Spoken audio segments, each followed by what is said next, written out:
In this video, I want to show you how to challenge universal quantifiers so as to bring people out of trance. Well, hopefully.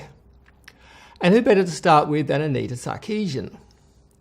You see, back in 2016, there was a video posted on YouTube in which Anita addressed the United Nations, said, everything is sexist, everything is racist, everything is homophobic.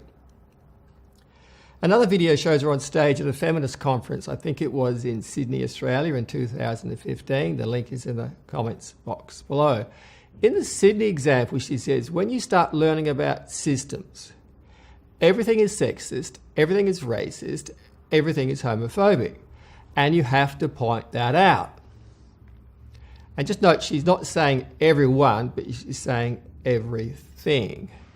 Now, if we look at our NLP meta model, we see that the word everything is a universal quantifier. A universal quantifier is an absolute generalization, a universal generalization that excludes exceptions by stating that something is true for everything. You can recognize a universal quantifier by the words all, always, every, never, everyone, no one, nobody, none. Now, clearly Anita Sarkeesian is not his sensory-based reality, and as long as she holds on to the belief that everything is sexist, everything is racist, everything is homophobic, then she's in a trance. And not only that, but anyone who doesn't challenge her statements is also in trance. And since I never heard anyone at the UN challenge her, then I can only assume that the entire United Nations Assembly was in trance. So how to bring these people out of trance?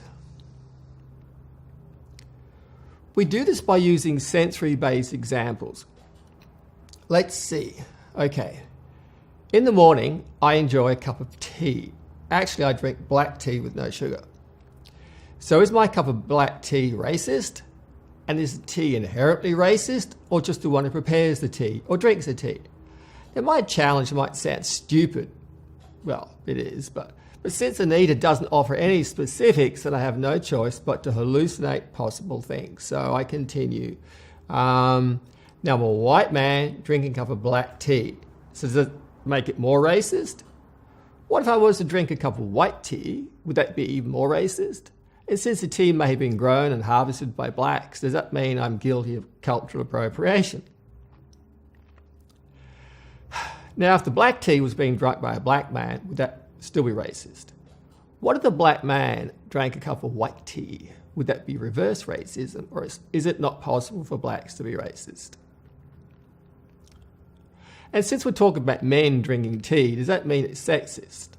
And what makes it sexist? Is it the shape of the container? And where does the homophobia come in? Anita, you said that everything is sexist, everything is racist, everything is homophobic.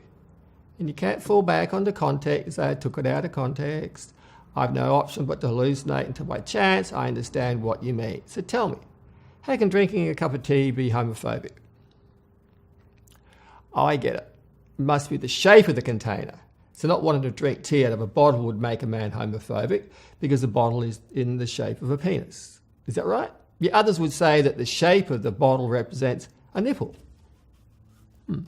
Geez, Anita, do you have any idea how stupid you sounded when you made that statement that everything is sexist, everything is racist, everything is homophobic?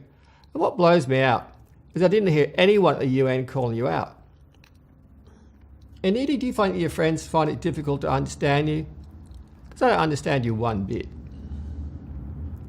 So how do we bring people like Anita out of their trance into sensory-based reality? Well, we could take note of methods used by the Zen masters. In the Zen Buddhist tradition, if the disciple says something stupid, then the master may slap the disciple across the face, or they might strike the disciple with a stick. There's actually one case where a young disciple was parroting the master, and as he did so, he waved his finger in the air. So the master pulled his dagger out and cut off the disciple's finger. In that moment, the disciple had an awakening.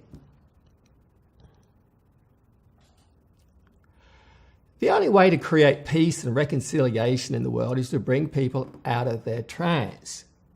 slapping people, hitting them with sticks and cutting off fingers will certainly get you into trouble. But there's no law against using the NLP meta model or bringing awareness to values and meta programs.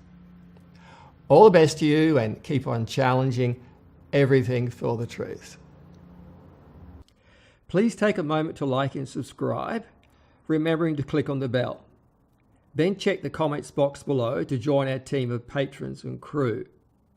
Once again, thanks and all the best to you.